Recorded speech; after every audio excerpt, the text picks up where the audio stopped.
Okay, this is a quick how-to video on how to use webinar capture. The registration page that you usually get to is this is a GoToWebinar one. Looks like this, and you fill out your information, and then you have to click. By clicking here, then you can register. Okay, and as it registers, what it does is it brings up the link that you need. Okay, in order to put into the webinar capture software. Alright, so copy the link and we'll go to the webinar capture software here and paste the link in, and then we'll set it. Now this one is for 4 p.m. You click into whatever you want to change and highlight it, and then just go ahead and let it run. Now I usually like to do mine at 1 minute after the time. So anyway,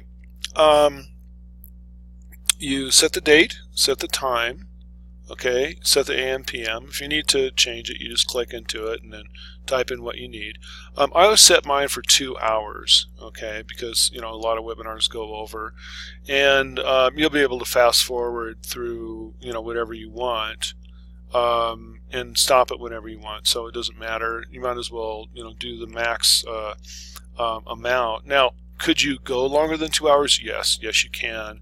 But I find that 99% of the webinars don't last more than 2 hours.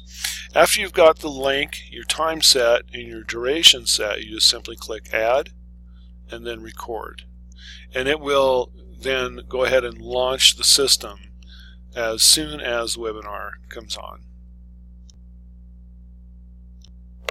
The software will continue counting until it hits the minute associated with what you've set, and then it will begin recording. You see that flash?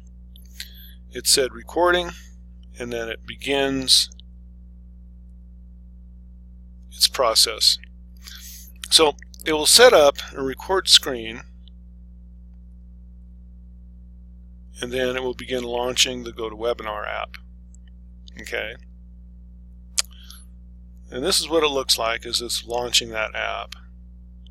Just wanted you to take a good look at what it's doing here.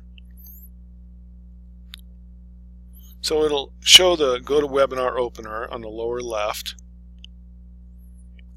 and it'll run that. Takes a minute.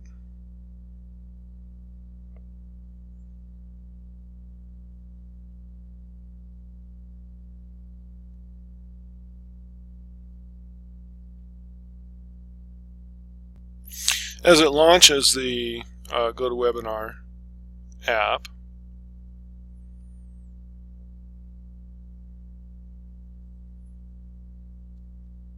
it will begin running the webinar just like it normally would and start recording the audio.